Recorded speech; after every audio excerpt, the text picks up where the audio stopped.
Welcome, ladies and gentlemen, boys and girls, anyone and everyone in between. Brian Von VA here, back at it again towards the butt end of 2022 and bringing in the holiday season with DMs and players. What puzzles have you made or encountered that completely baffled the party? So there was a riddle written on the wall over a doorway with a small moat instead of a doorstep. The riddle basically said, "Speak the root of this god's name." And the god was named for water. I would have accepted any word for a large body of water. This riddle should have been relatively easy as it was the monk's chosen god of worship, so some basic level of familiarity with the deity is expected. They see the open door and try walking through. The water rises up and hits them with a tidal wave. They read the riddle and start brute force saying every word known to man, including a couple that successfully disarmed the moat. They didn't try to cross the moat again. They spend an hour just screaming random passwords at an unlocked door. That's weird.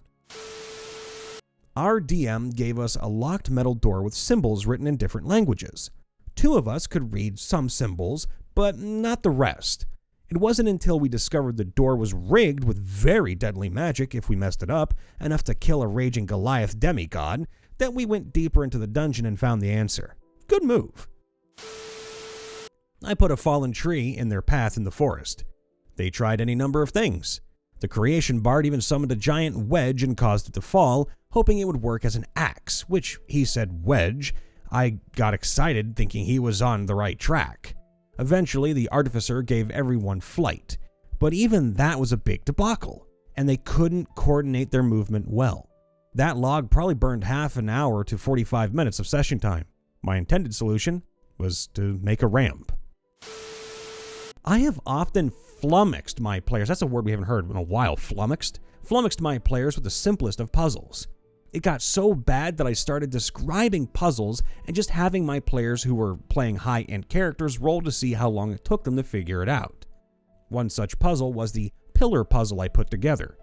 There were 4 small pillars, one in each corner of the room, with a button on top of each pillar. In the center of the room was a clockwise dial, 1 through 26. As they pushed each button, a number would light up on the dial. The object was to push the buttons in the correct order to spell out a word whose letters corresponded to the numbers that lit up for each of the pillars: 5, 14, 15, and 16. The letters were ENOP.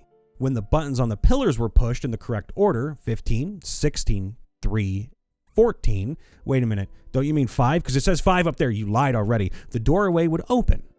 I used this in a solo game. The player spent 2 hours trying to figure it out, didn't listen to any of the clues I gave about it, and then quit the campaign completely. I used it in a second game, and those players begged me to just tell them the solution. It makes me sad when players can't figure out a simple puzzle, because then I can't throw the harder puzzles at them. I wouldn't say they spent long on this, more like they took a shortcut.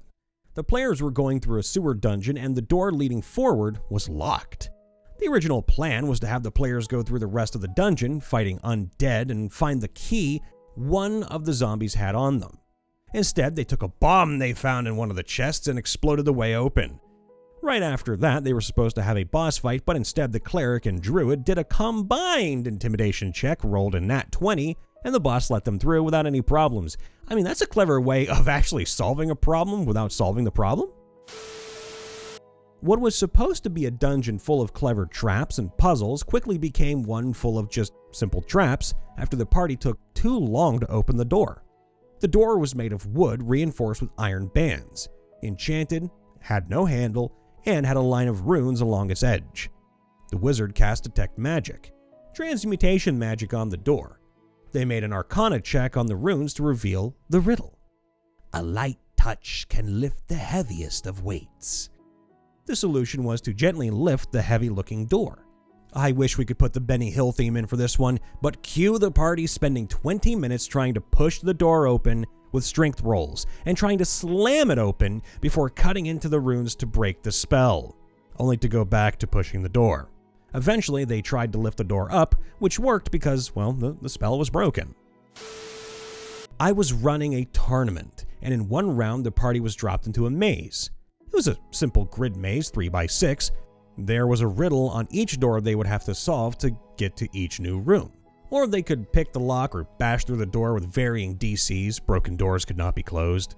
After setting off a greed trap where the room started filling with molten gold, they took a lot of damage. Then hearing the announcer call out how the other contestants were, they were freaking out and not wanting to go through any more rooms where they could take a lot of damage again. The riddles were your usual simple riddles, but the players just weren't getting them, and were getting very pissed. So I started advancing the other teams to meet up. Pro tip: learn to read the room and adjust things if the group isn't having fun. They were just getting fed up. It did help that I showed the other contestants also had a hard time with a couple rooms.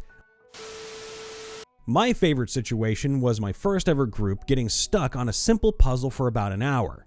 It was simple, count and put in the first letters of the numbers kind of puzzle. We had one of those in the stories already. There were 9 tiles in a square, corresponding to the numbers 1 through 9. First tile already had an O for 1 on it, and so on. Overall, 4 tiles didn't have letters written on them in the beginning. It took them about 20 minutes to figure out which letter needed to go where. Alright, so far so good. Until they noticed some of the letters already given were capitalized. Others weren't. They needed another 40 minutes to figure out which letters were capitalized. Turns out the language barrier is a bitch when you can't come up with the English term for prime number, and most of the players have different first languages. Yeah, that makes sense. New DM here. We were about 12 sessions into our first ever campaign. Dang, that's a long campaign. All of us were first-time players, including me, as I had never actually played before, so trying to DM due to never finding a group. Aw. And I decided to throw in a simple puzzle, if you can even call it that, with a magic item as the reward. They were tracking a monster through the woods and came across a small pond.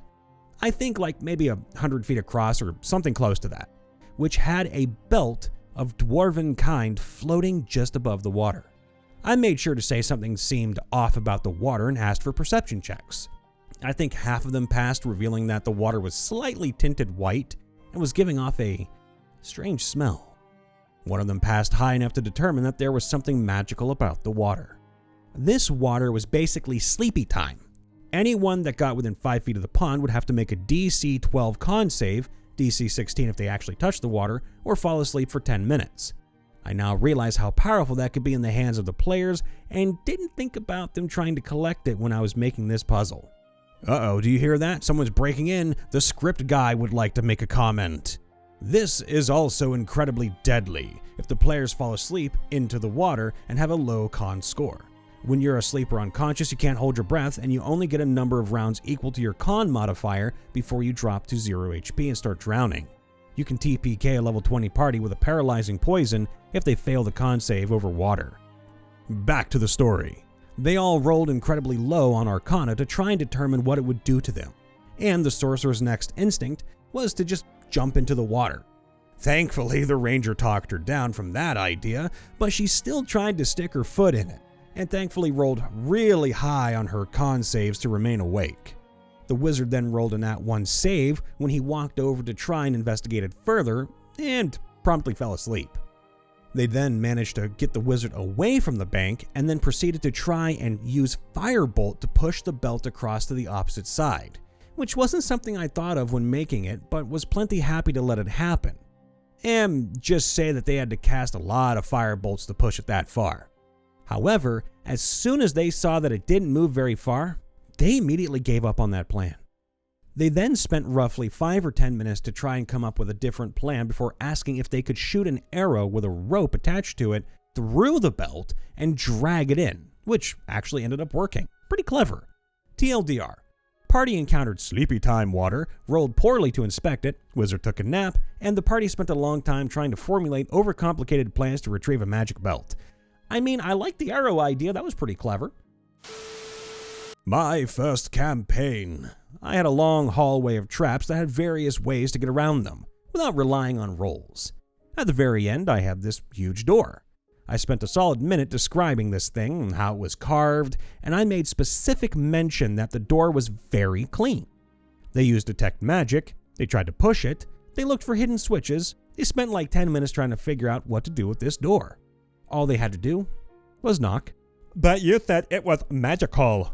Well, yeah, it's a giant metal door. You'd need magic to open this thing at all. But why couldn't we just push it?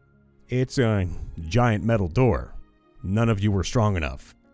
They spent so much time hyping themselves up to open the door, and then hyping up what the door was, that the obvious solution never occurred to them.